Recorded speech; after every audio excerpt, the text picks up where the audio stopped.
Hello, everyone, and welcome to Norm, the Cheers podcast that is also a Midnight Run tribute. It is great to be here. I'm Mike, that's Dave, that's Tookie. Tookie Kavanaugh had the most amazing week of her life because she was introduced to the Citizen Kane of the 1980s Midnight Run. We are going to talk about Season 4, Episode 1 of Cheers in depth. All right, do we want to start Midnight Run or do we want to save Midnight Run for the closing of the podcast? Up to you guys, honestly. I'm going to defer because I did not rewatch Midnight. I'm still somewhat distant from Midnight Run from my last full viewing of that film. Okay. All right. We've got categories. We've got timing. Let's start Cheers, and then Midnight Run will be whatever we have the appetite for. Okay. I will tell you, though, my appetite is monstrous. Yep. I rewatched it. I enjoyed it again.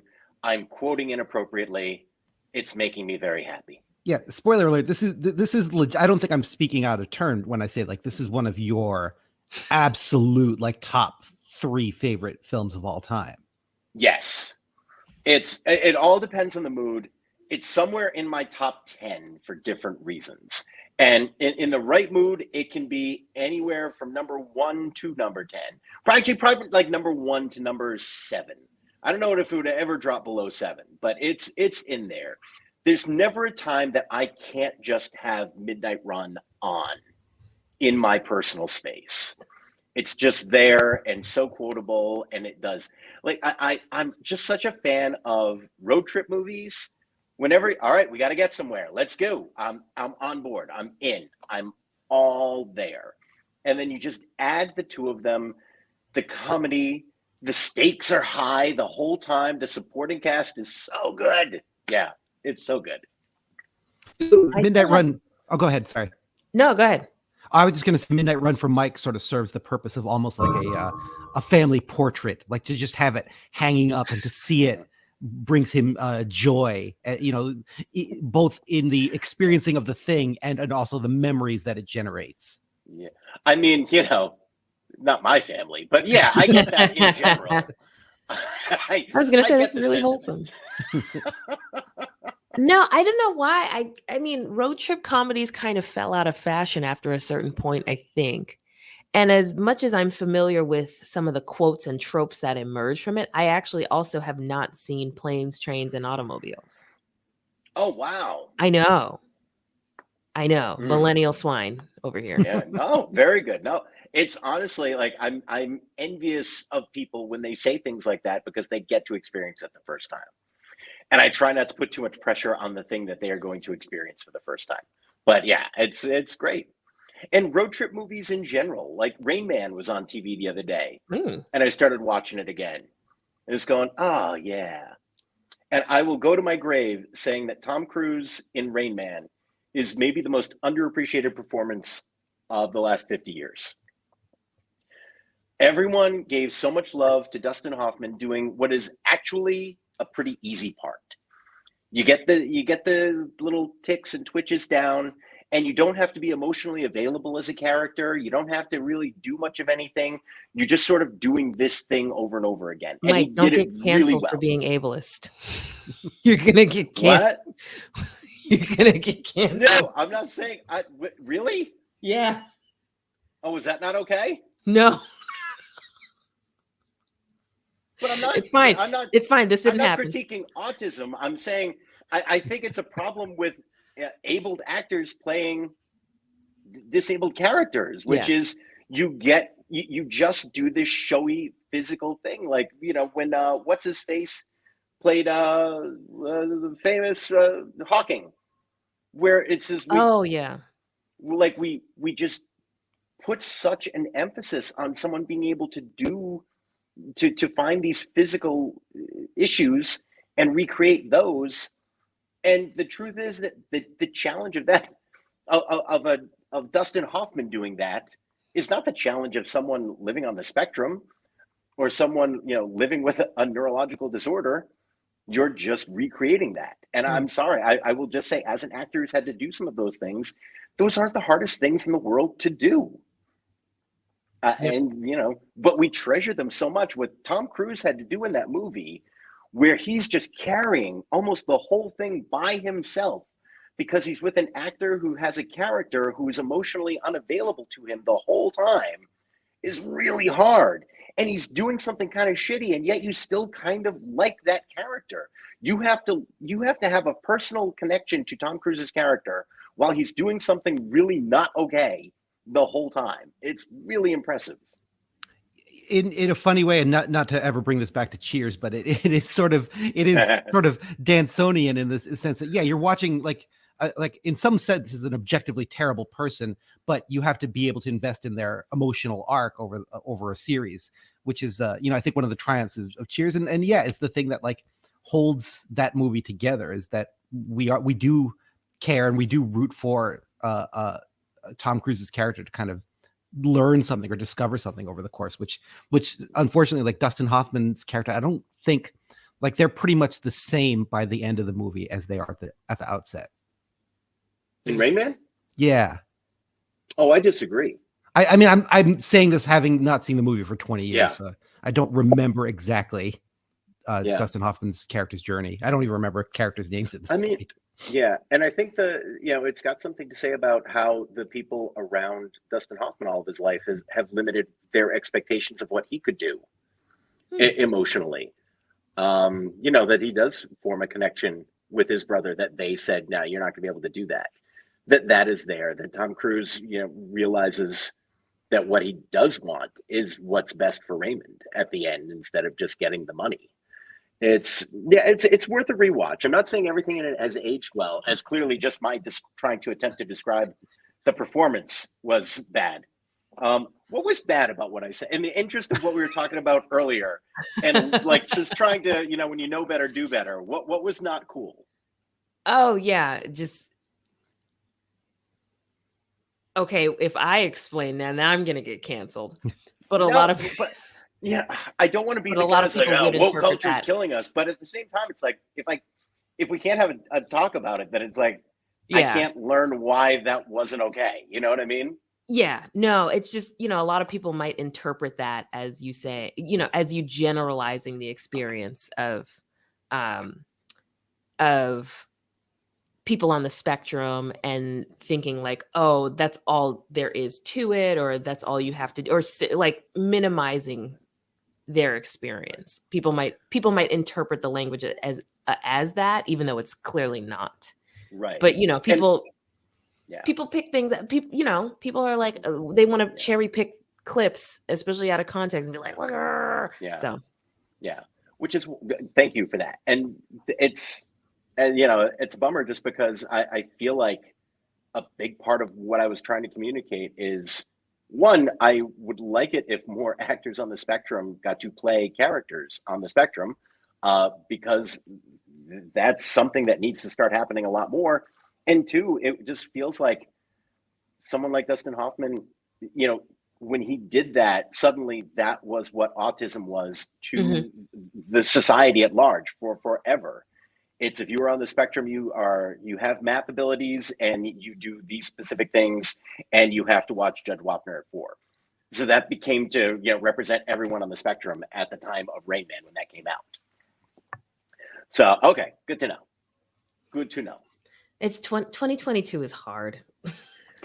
It's challenging. You're right. I hope we can talk about it, and I'm totally cool with getting called out when I mess up, but I hope that we can just get better, because I don't think we get better unless you talk to each other about it. And sometimes I'm just going to be a 47-year-old dude who just didn't know, who just watched, who was like a tween when everyone said Dustin Hoffman did the greatest thing in the world by playing Raymond in Rain Man. And I'm like, all right, and now I got to learn beyond that. So yeah. But what's pure is Midnight Run. All right.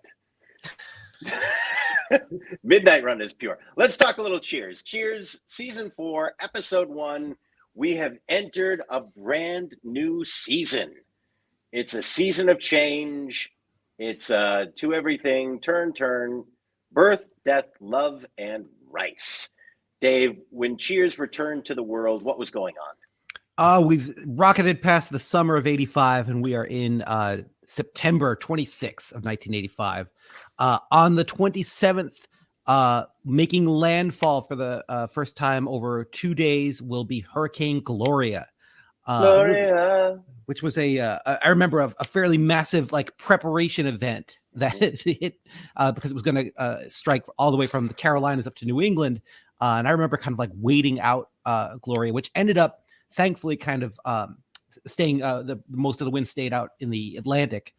So there was a lot of damage. There was a lot of flooding. There were a handful of fatalities up and down the coast, but nothing near what they were expecting. But I do remember that as like sort of like the one of the first sort of like emergency weather events of my childhood, where everybody was like boarding up windows and prepping for this sort of superstorm.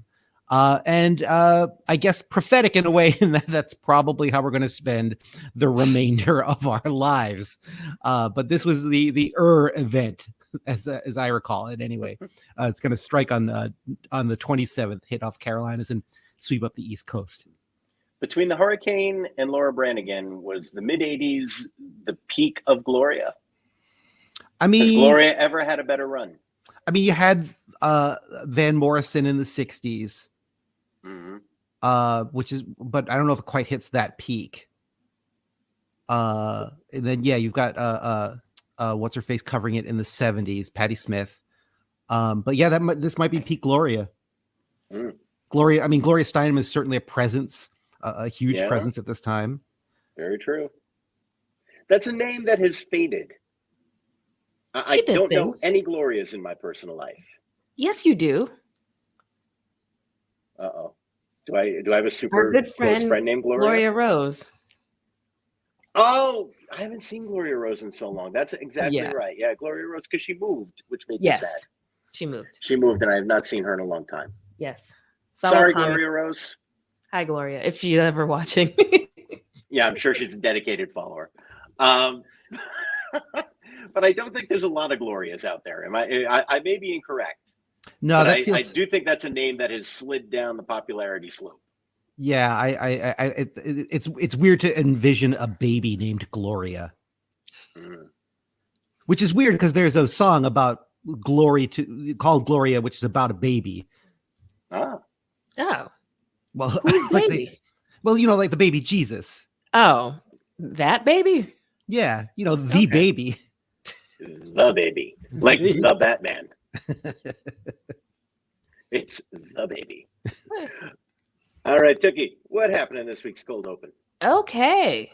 Well, this was an interesting one. So we enter onto the bar. Who's the guy? Who's the guy? Alan Koss. That guy. What's his character's name? Alan. Alan? That's Alan? Yeah. All the recurring barflies are basically just named their own name. Jesus Christ. Yeah. Is he just like straight out of Medford or something? Yeah. He's a Boston guy.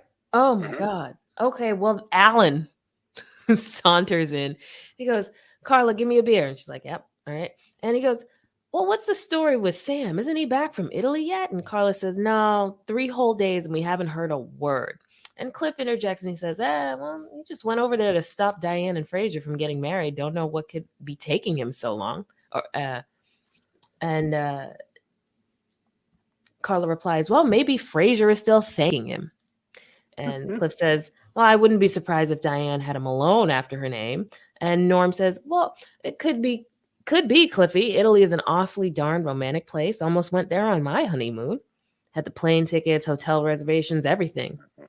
And they ask, well, what stopped you, Norm? And he says, oh, Vera, she insisted on coming. And then Sam bursts in and just flails his coat and is just mad. And everyone's staring. That was just everyone staring was a contender for my joke of the week, by the way. He says, well, I bet you want to know how it went in Italy. And Norm's like, no. How about you, Cliffy? And he's like, well, Sam's like, I'm going to tell you anyway. I got off the plane and took a cab to the Marino estate where I was told they were going to get married, but they wouldn't let me in. So I jumped over the fence and landed in the middle of 7 snarling Rottweilers. And Cliff, tries to mansplain. Yeah, well, Rottweiler comes from the German for blah, blah, blah. And Sam just cuts him off. Cliff, shut up. Luckily, I outsmarted the dogs by diving into a moat. While the police were fishing me out, I discovered that Diane and Fraser decided to get married someplace else. This was right before they threw me in jail. And everyone's like, jail? How'd you get out? And Sam says, well, a local landowner bailed me out. Well, not bailed me out. Well, not quite bailed me out. It's a different system over there. He purchased me. Seems his ox died or something. I don't want to talk about this anymore. I'm going to be in my office. And he goes, and he says, he turns around and says, oh yeah, one more thing. I am through with that woman forever. I will never think about, see, or mention her ever again. And if anyone ever uses the words Diane Chambers, I will have no choice but to kill that person. And Carla's cheering like, yes, because she's rid of Diane, basically. And Sam goes into his office, and a guy comes up to Carla, and he says, oh, poor guy. Who is this Diane Chambers anyhow? And Sam busts out with a golf club. So who says that? And he and Cliff and Norm all point to each other, blaming each other. And then Sam chases Cliff with a golf club, which gets a mild applause break. And then cut to credits. I was so glad they decided to do this extended opening instead of like what they've done in the past, like the voiceover, like the catch up. I thought like theatricalizing it into like this more sort of fleshed out expository scene. I thought this I really like the writing in this episode, and I thought this was a really good example of like activating exposition. I thought Heidi Perlman really does a great job kind of like setting up the dominoes in this episode, and this was a good example of it. Another banger by Heidi Perlman. Yeah, really, really good episode written by Heidi Perlman. Not joke heavy, but really like but still funny, and really a good example of Cheers storytelling. It's funny. Go ahead. Well, I was going to say but does it seem to you that perhaps the brass at NBC didn't want to do too much about Coach? Because I feel like Heidi Perlman, of all people, the writer's room, would want to honor him at least a little bit more than just a couple lines. Yeah. So does that feel like a decision from the top down to you guys? There certainly might have been some advice. Cheers was doing well enough at this point that I think they could have pushed back and said, hey, we're doing this. I feel like there was an understanding of everyone who watched this because of the timing of Coach's dying, which had happened months and months before. I think there was probably a feeling of everyone has said goodbye. We have said these lovely moments. We don't want to live in this world where Coach just died for the next couple of months. It's a tough place for a sitcom to live unless you're devoting yourself to that. And they still had a lot of necessary storytelling to do with Sam and Diane and moving them forward and working the Fraser character into a daily character, which they wanted to do at that point. They wanted Kelsey Grammer to be a regular. So I suspect it was more on the part of the Cheers crew saying, we are going to fast forward a few months. Coach died a couple of months ago. We are going to have a couple of nice moments in here where we reference him when Woody first comes in. And then later on, there's a nice moment with Sam and Diane, which felt very much like, would they do more? Possibly. But it's also been a while, and you feel like there is this moment of we both know, we both said goodbye, we've both been very sad, and we're going to acknowledge that moment together. So there were a couple of moments where they do acknowledge the passing of the coach, while on some level also noting, in addition to the storytelling, necessary things that they have to do, it's also a sitcom, and they want to stay committed to being funny. And I think it's tough when they're in a world where Coach just died. So some sitcoms are going to make a different choice. I suspect Cheers just kind of felt like this is who we are and this is how we're going to do this. And we are going to, make sure that everyone knows how much we love him. And yeah, I like to think he's still here. So, which is part of the B story, Woody Boyd coming into the bar and meeting everybody. And he was a pen pal of Coach's.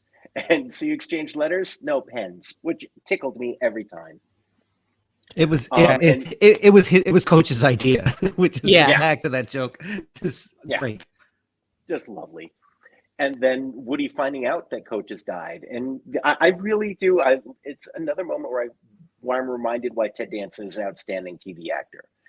He gives you enough to show how much Sam loved Coach, but Mhm. yeah, we also knew that he was an old man in bad health, and he's gone, and he's going to be with us all the time, and we've made our peace with it. And he sums it up very, very briefly, and can also meet Woody there and see exactly why they liked each other, and understand that this is a young guy who needs a job, and I think Coach would really love for him to be here, and I think he's going to add a lot to this place. And so he and Carla decide to hire Woody Boyd to be the new bartender at Cheers, and that is a fun little B story where and I love the sport, all the fun nicknames.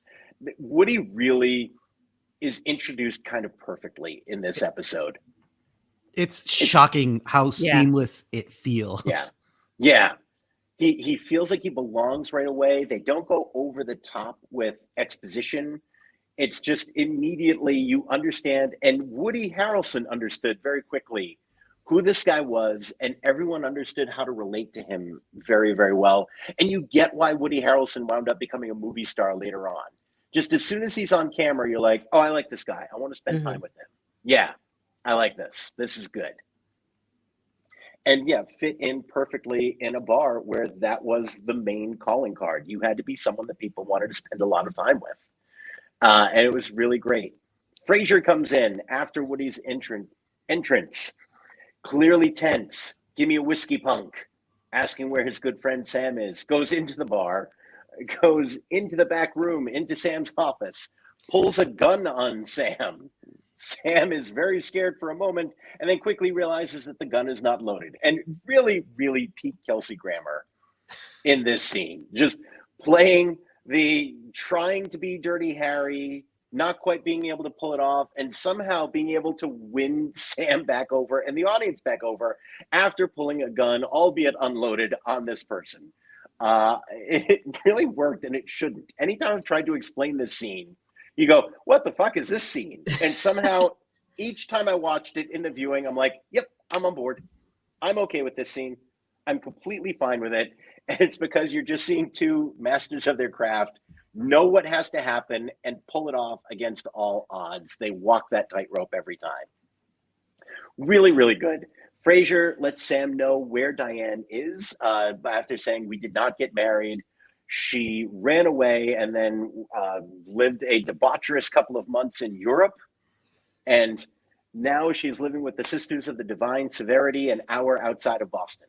So there is a clinical term for what Diane did, which is called going through a hoe phase. Ah. And it's completely normalized in this day and age. Mm-hmm. Like it's a rite of passage in a lot of sense. Yeah. So for me, watching this in 2022, having had friends who've done this, it was kind of like, well, you don't join you just live your life after. Yeah. Yeah, the double standard is pretty shocking. Consider like if you divorce the alcoholism from Sam at the top of season 3, like he is clearly in his, as you say, hoe phase, and remains there for the whole season. Yes, and at no point does anybody expect him to serve penance. Well, he does have to start. He does have to become a sex addict, or acknowledge that he is a sex addict in the final season. So there is at least some comeuppance to his hoe phase. If I may push back a bit on that, it's slow coming. It's far off in the distance. Yeah, there is no rush. There is no rush. Right. Very true. Diane gets 3 months in Italy. Yeah. Sam gets 50 years. Very true. Yeah, but that is the clinical term for it, where you just get off a really bad breakup and just go out there and do your thing. Do it. Live it up. Go to every European beach you can find. Mm-hmm. Which, I did not know. Apparently in Vegas, the euphemism for a topless pool or clothing optional pool is a European pool. Really? Yeah, I learned that just in the nick of time. Huh. Just in the nick of time. Yep. Okay. So European carries more. It's doing more work than we expect European to do. Yeah, I feel like we're in that euphemism, like we're like really thinking about like a very specific area of southwestern Europe. Like we're not thinking about like Liverpool or Yeah. Nope. Georgia. These are places where clothing is not only optional, but like it's not optional. It's required to live. Yeah.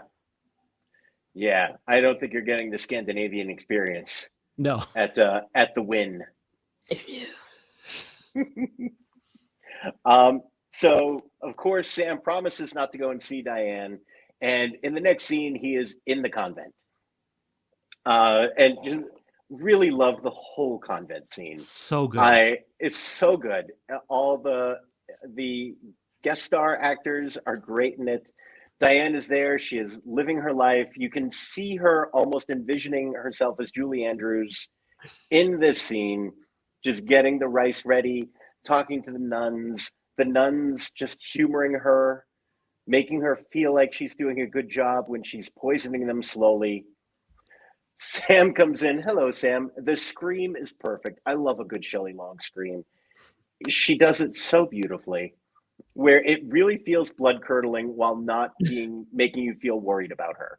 It's clearly comedy, but so well done.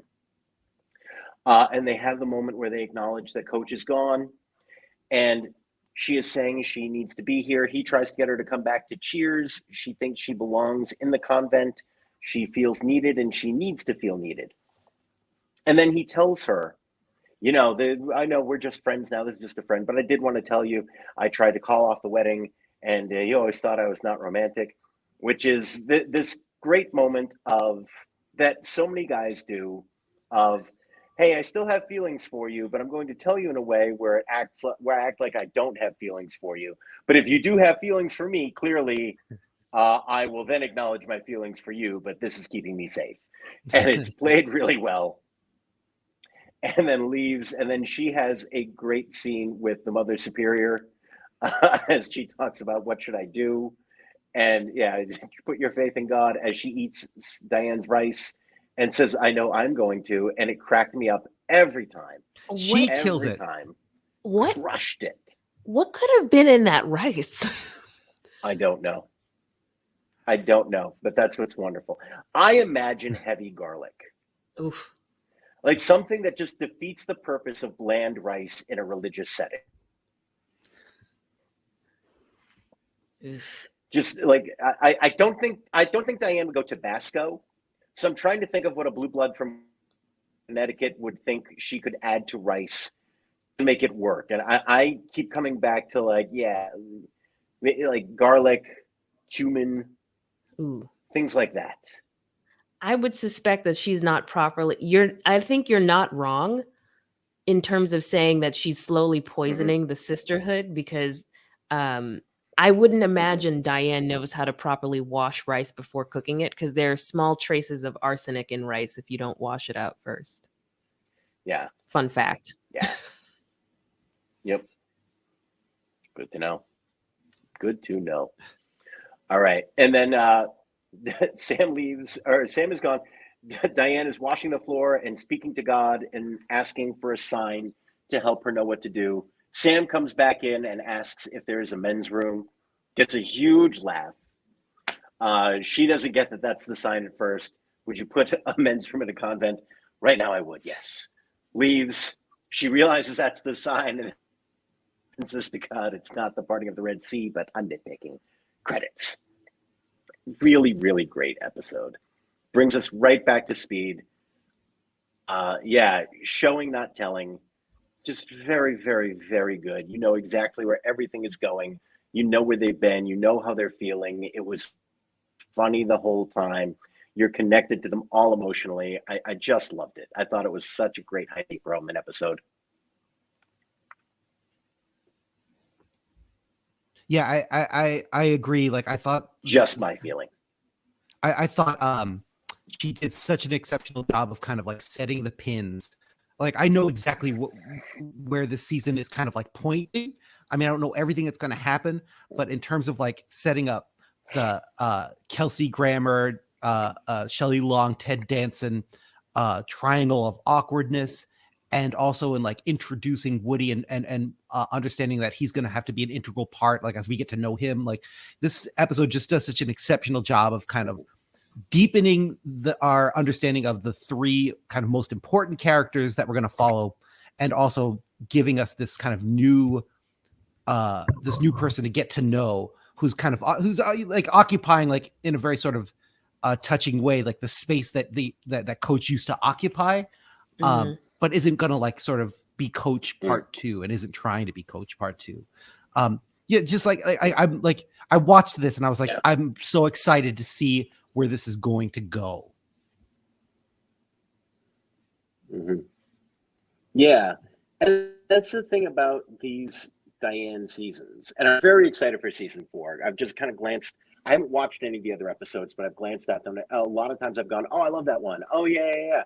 And just getting ready for the storyline. And I have jumped ahead to some late season cheers. And it's what we talked about before. There's a lot of good jokes, a lot of good performances, but it's amazing how different the show feels. For being in the exact same room with so many of the same actors, it just feels different. There isn't that central heart to the show anymore that is here with Sam and Diane, that is the star that the rest of this Cheers universe revolves around. It's different, and I miss it when it's gone, and I'm really happy to be here in season 4 right now and to get to follow this narrative the way that it's going to go. Yeah, I rewatched the one where Sam takes over the bar, but not when he gets the bar back. Just they fire Rebecca and then hire Sam to replace her. And you're just like, oh, all right. Like those later episodes, Sam is just a lot more pathetic. Aww. When he's, going after her in these. Yeah, the Sam creepy quotient is higher. Those last, the Rebecca years, the Sam creepy quotient is much higher. So that was one thing I was thinking, is like, oh boy, if we are grading on a curve, I need to start taking that into consideration more during these first 5 seasons, because it's going up later on. I don't want to crash through the ceiling. Get ready. Oh God. Yeah. We still might change to a Columbo podcast after Shelley Long. There's still, we're going to talk about it. We're going to talk. Yeah, the convent scene does such a great job of reminding us exactly the depth of the emotional connection between these two characters, which like after Shelley Long leaves, like of course that's never gonna be replicated between Sam and anybody. It's just it really is like it is like watching a relationship go through all of its different various phases, and it almost has that kind of like first love kind of quality, which I don't think is actually unfair. Like this seems like Sam Malone's first real love affair. Yeah. Even though he has been divorced, I think you're absolutely right. No, I do. I reread, I think I was saying last week, I reread Ball 4, and just, which is a great book that parts of have aged badly, but it's about, did I talk about this last week? I don't think so. Ball 4, it was this very, very, very big book that came out in 1970. It was this baseball pitcher, Jim Bouton, basically doing a running diary of his one season with the Seattle Pilots, which was a Major League Baseball team for only one season. And he just talked about things that nobody talked about before in baseball. Just how these super privileged guys lived and talked and behaved when no one was watching. Because all baseball books before then had just been ghostwritten, and they were fluff pieces called Lucky to be a Yankee, that kind of thing. And he actually talked about the things they were doing and made you go, oh, Jesus. And it's funny because what makes me think about that is Sam's marriage, where all these guys were married and they were all cheating on their wives and really behaving badly. And it was more that their wives were there to take care of their lives while they were on the road. it was, they talk about having a baseball marriage. And, he talked about, and later on he got divorced. He said, our lives weren't sustained without baseball. We couldn't be a couple anymore. And I think that's probably a lot of, I don't think Sam's first wife was the love of his life, even though we met her. I think that was very much a baseball marriage. They really liked each other, and she supported him and she cared about him, and he loved that she loved him that much. And just, all right, well, we don't work and we're not going to hate each other, and here we go. And so, that's a long way of saying I agree. Diane, I think, is Sam Malone's first love. And you can tell, and it matters to them. And ultimately, even we see him later on pop up in Frasier. I saw his episode. He realized she was probably, the bar and Diane were probably his only real loves in life. I should say, if I'm going to include the bar, I should include Coach. I should include the friends. The bar is the world that he loves. Yeah. All right. Should we do some categories here? Let joke us of the know. week. Tookie, what was your joke of the week? I've got two strong contenders for mine, and I want to see if one of you takes one of them. So I'll just go ahead and do the other one. Okay.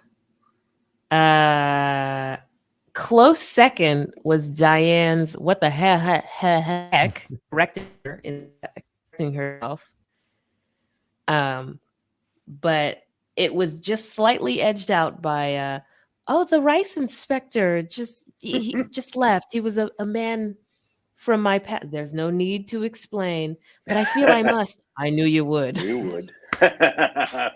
She has Lois DeBanzi in that scene has like 3 lines, and she gets laughs on all of them. She's so good. Just perfect delivery.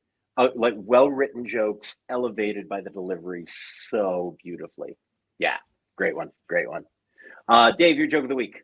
I'll go with also the convent, like the reappearance of Sam Malone, after Diane is on her knees praying, and he pops in and says, "You wouldn't happen to know where a men's room was around here, would you, Sam? Would you put a men's room in a convent right now?" I would, yes.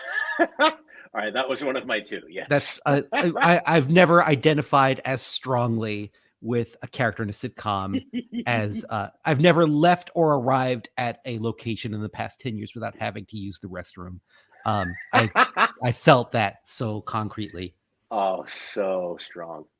My joke of the week is between Sam and Frasier, when Sam is trying to cheer Frasier up and tell him that he'll feel better. And Frasier replies, "Yes, I'll feel better when the moon turns to ashes and the birds sing no more." And Sam says, "There you go." The delivery from both of them is pitch perfect. Mm-hmm. Oh God, just the Shakespearean dramatic tragedy of Kelsey Grammer's delivery, and then Sam coming in with, "There you go." Perfect. I had a runner-up also from that scene where as after the gun is put away and they're talking about Diane, and Frasier says, "I was recently informed by my mentor, Dr. Bennett Ludlow, whose care I'm under, incidentally." Which is like, again, like just such a perfect little joke, and it could have gotten like a titter, and he like rings it for everything it's worth. And then Sam like tops it with, he's doing an excellent job. Like just a great moment. Yeah. When I said that it wasn't as joke heavy, I might have not been giving Heidi enough credit. As I think about these lines again, I'm like, that's a great joke. That's a great joke. They're all powered by character and by objective in this episode.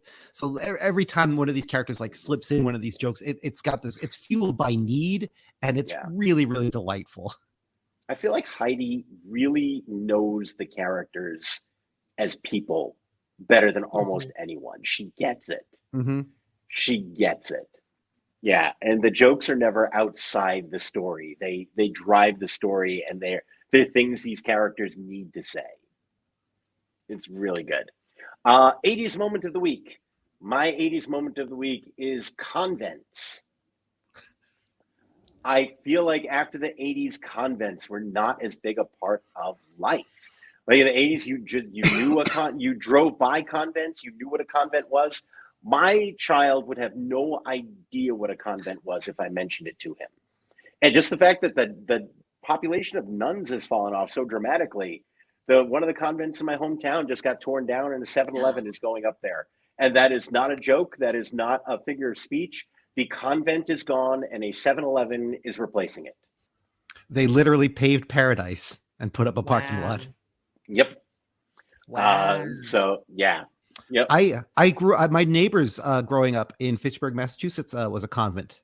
Good And neighbors, I imagine. It was pretty quiet. Nice. They certainly seem nice. I don't think it is anymore. I'm not sure. I'd have to look up Rosemont, I believe was the name of the establishment. But yeah, they, every so often we'd see them kind of stroll past. They put up a big fence between us. So we'd see them kind of like pass by, and they'd always wave. Yeah.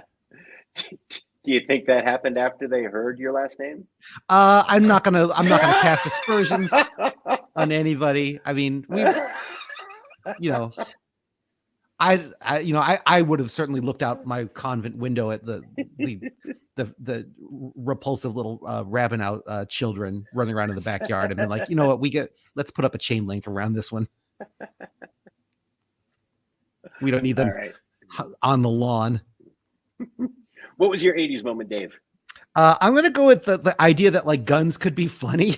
That you can sort of like pull a gun on your friend, even if it's not loaded. God. And it's like, it's kind of like, all right, we can get past this in a second and a half. And I know you said, like, I think you put it really well when you said, like, you know, it's kind of a tribute to those two actors that you sort of believe it, but I don't think you could do that. Certainly couldn't do it today in 2020 and have it be like laughed off or, you know, or put to bed so quickly. But I feel like that kind of went, maybe it lingered into the 90s a little bit, but that certainly seemed like a relic of the time to sort of be able to pull a gun on someone and want to watch them sweat for your own sort of psychological edification. Great. Tookie, your 80s moments. Woody getting an on the spot hire. That feels, no background check. I mean, yeah, just on the spot. That feels very of a time. So when we calculate how white this episode was, there is an Asian man who appears twice. He has some thick Coke bottle glasses. I know him. Very his attire. Antiquated Italian laws still coming into play somehow. Like that feels like a sitcom trope of, or just like these antiquated laws that somehow throw a wrench in things. Like, well, this town banned drinking in some odd, or like this town hasn't had dancing in 80 years. Cigars for what was a faux baby announcement. Like, so-and-so is pregnant. Cigars for everybody. Naga hide stool covers that Woody mentions. I feel like that's not a thing with bar stools anymore. And Woody going on a fact-finding tour that leads him to Boston. That's how he says he got there, a fact-finding tour. And I'm like, what is that? Is that just like an extended pub crawl? Like, I don't know. I don't know what that is. So those are my moments. Just like, all right, let me go and check this out. Yeah. I remember doing a fact-finding tour of Chicago when I thought about moving there after college. What facts did you find?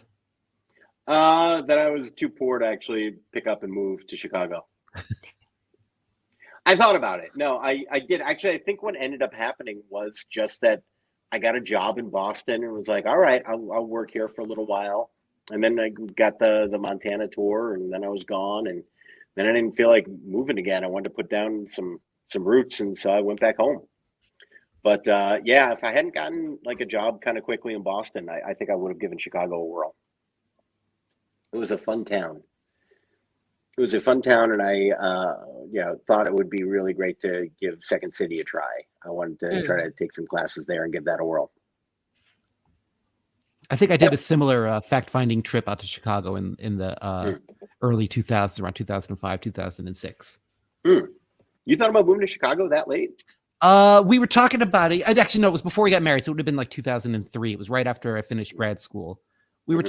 We tossed it around a little bit, and then Yeah. all of a sudden everybody started getting jobs, and it was all over. Yeah. Yep, that'll do it. All right, Tookie, you touched on this briefly. How white was this episode? It was pretty white. Okay, so in the cold open, we had a black man and woman exiting. We never see them again. There was a black man in a tan blazer situation or jacket, I think, on the jukebox side of the bar. There was an Asian man on the payphone, the guy who asked about Diane. And then Who in is this Diane scene one, Chambers? yes, Yeah, who is this Diane Chambers? Yep. Yeah. Which his whole look was so he looks like the front man from Cameo. Do you guys remember Cameo? Yes, good pull. 100%. Yeah. That guy What looked was like your song? like minus the cod piece. Like it looked okay. And then in scene one, which sort of leads into scene two, but that's about it. Scene one, last scene in the bar. There was a Latino man, and a black man in the upper corner. They kind of migrate over to the jukebox. A black man who passed by Norm on entry. He sits down on another side later. A black woman on the jukebox side of the bar, and then 2 seats away from him. They reuse the actor, it seems, but another Asian man by two chairs away from her, 2 stools away from her on the bar. So that is a total of 9 people of color this episode. If you count if you count the Asian man twice, 9 people of color. Okay. The Sam creepy quotient. I guess it really depends on how you view going to Europe to break up someone's wedding. If you view that as romantic, then the creepy quotient is fairly low this week. If you view that as scary, stalkerish, fairly high. So I don't know where we're coming down on this. I gotta go low because it's established that that's what Diane Chambers wants. Yes. So that's where I'm coming down as well. I gotta go. Although he does, like, I agree. He pulls that classic dude maneuver of like, let me leave this little present for you. Of like, if you choose to unwrap it, yes, we can be boyfriend girlfriend. But if you choose not to, that's cool too. That's like a subtle, like, creepy move. So but I think in general, I think it's on the low end. Even the way that he delivers the line about like, oh, I recognize one of the nuns here, and I think I'm the reason. Like there was a touch of like, I'm a bad person in the delivery, which like simultaneously raised and lowered the creepy quotient. I gotta go with this is like a high 4, is like a 4.8. Yeah, Tookie? It's kind of those aspects of it. The fact that like Frasier asked him explicitly, like, please don't go see her. He kind of betrayed that trust from a friend. And he actually went and found her and all these things. Like viewing it in the context of today when we've got Kanye doing a lot of creepy shenanigans. I'm at kind of an 8. It's a skosh creep. It's a skosh creepy. Although Diane, again, like to Dave's point, Diane wanted him to save her essentially from this potential mistake of a marriage. It's like we kind of have to ask ourselves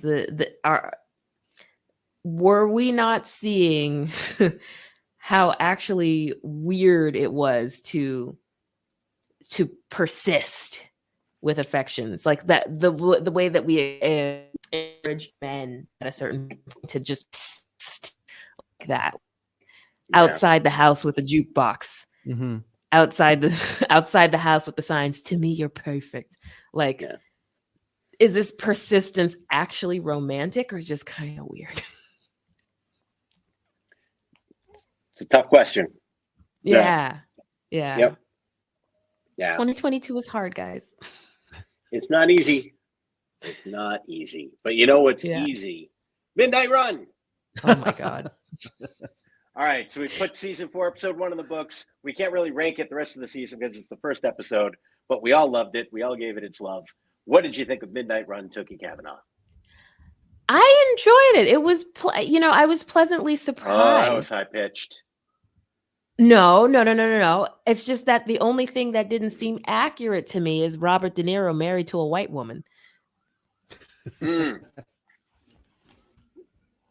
Good point. Yep. All his children look like me. Is what I'm saying. He has a bunch of beige children. That's the only thing that felt maybe kind of inaccurate. I just love that everyone gets knocked out with one punch in that movie. I love that it somehow feels very real while also being completely absurd. I just think rarely will you ever see two performers have the kind of chemistry Robert De Niro and Charles Grodin did in that movie. I could watch them just sit and talk and bicker forever. What else was Charles Grodin in? Because I know he was a big deal, but I feel like I never got properly exposed to his oeuvre. Well, he was in the greatest of all the Muppet movies, The Great Muppet Caper. Yeah. Yeah. He's honestly incredible in that. It's one of my favorite acting performances of all time, is watching him absolutely 100% give himself over to a love affair with a pig puppet. Mm-hmm. Yep. Plays it, which in all the greatest Muppet movies is the case, where the humans absolutely treat this as a real world. This is a pig. I'm genuinely in love with her while trying to steal the fabulous baseball diamond, and I don't know how to reconcile those two things. Just great. He was in he played a lot of like the questionable characters who weren't quite villains, but were clearly not okay. Like he was in Heaven Can Wait, which is a really huge hit for Warren Beatty in the 70s. I know he was in Midnight Run dominates my thought process of Charles Grodin so dramatically that it's hard for me to even think of some of his other movies. I know he was in Rosemary's Baby. I saw that on his Wikipedia, and I was like, guest of. Oh, yep. Not a big part. He was the doctor. Yeah. He was a famous Johnny Carson guest too, because he was one of the only Johnny Carson guests where he gave Johnny shit at every interview, where he would just act like Johnny was treating him badly. And it was really, really funny. Like, he would just come out and every time he'd be like, I don't understand why I keep coming back on this show, Johnny. I really don't. The way you speak to me. Like, when Johnny was the most powerful person in Hollywood, and that became their running banter. And that was just very much Charles Grodin's humor set, where he lived in these places where he would just keep poking the bear all the time. And you were always laughing and always a little bit nervous about what was going to happen, that things were going to explode. It was really funny. Really great. And he did a lot of paycheck movies in the 90s and 2000s. He did Beethoven. He was the dad in those movies. I knew it. Okay. Yep. That's where I know that. I'm like, is that the Beethoven dad? Mm-hmm. Like, yep. Okay. Thank you. He hosted a talk show. You're welcome. He hosted a talk show on, I want to say, CNBC. Yeah, that's right. The Charles Grodin show, that was kind of a fun, like, one-on-one conversation show. Yeah. But Midnight Run is clearly his masterpiece. It's so good. I also really appreciated seeing De Niro in a comedy that's not Meet the Fockers. Yeah. An actual comedy that's not reliant on gross out humor, slapstick. Mm-hmm. Yeah. And not reliant on him sending up the characters he's famous for. This was just him really playing this character in this situation. Analyze This is funny, but it's so clearly just like, all right, we all know this is Robert De Niro, and it's funny that he's doing this stuff. And yeah, like even Meet the Fockers, it's funny that Robert De Niro is the father he has to meet. This is just, I'm Jack Walsh, and I need this money. I want to get out of this life. I've got to get this guy to LA. This is so important. And it's such a beautifully constructed movie Whenever we go through it, the hardest thing when Jen and I watch it together is for me to shut my mouth and not keep pointing out like everything where I'm like, this scene, this is so good, and not be the dick who ruins the movie, because I want to be that guy the whole time. I feel like this movie really set the template for that like run into the 90s where you had like the sort of like Elmore Leonard adaptation movies that were all like always really enjoyable, like your Get Shorties and things like that. Like with kind of like an anti-hero at its center, but like ridiculously entertaining, kind of violent. To me, like this is like the sort of text that those movies came from, and then like it really did seem like they kind of petered out around the early 2000s. Yeah, but that's a genre I really like. I would like it to come back, and I would like more people to do that. You know, a movie that was very much inspired by Midnight Run that people don't think about, but the creators actually acknowledged that they like all the actors had to watch Midnight Run and be like, "This is the vibe we're going for." Was Ant-Man and the Wasp. Yeah, really? all right. Yep. Yeah, I buy that. That makes sense. Yeah, Paul Rudd talked about that. He's like, we really wanted that.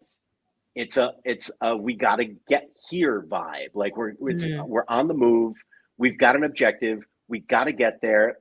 We're forced together. We're bickering, but it's funny. There's an affection there, but we're also getting on each other's nerves constantly.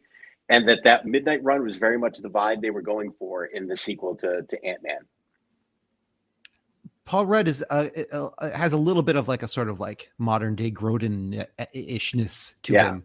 A more lovable Grodin. Yeah. Yeah. And Paul Rudd as a person, like just that whole vibe with him going on Conan and showing Mac and me over and over again. Like I want to poke the bear. I need to poke the bear. Yep. I'm a shocker. Mm-hmm. Huh. Yeah. If you watch it again, and now having seen Midnight Run, you see it. You see those little moments that were inspired by Midnight Run in there. Yeah, and the Danny Elfman soundtrack, by the way, is perfection. I hear that music in my head, and I'm immediately in that movie. It's so good. Danny Elfman, good. I mean, what can't he score? Right? Dude's it's true. I'm really not a Simpsons fan, but I mean, I will state time and again, he was absolutely in his bag when he composed that theme. Mm-hmm. I mean, he goes toe to toe with Prince on that first Batman movie, and like both of their contributions are equally memorable. True. Do we talk about No, we don't. Do we talk about that? About what? No. Prince doing the Batman soundtrack? Yeah. We have 1 minute and 47 seconds, and I've never been able to talk about Prince in that short a period of time. Prince has to get more than 1 minute and 47.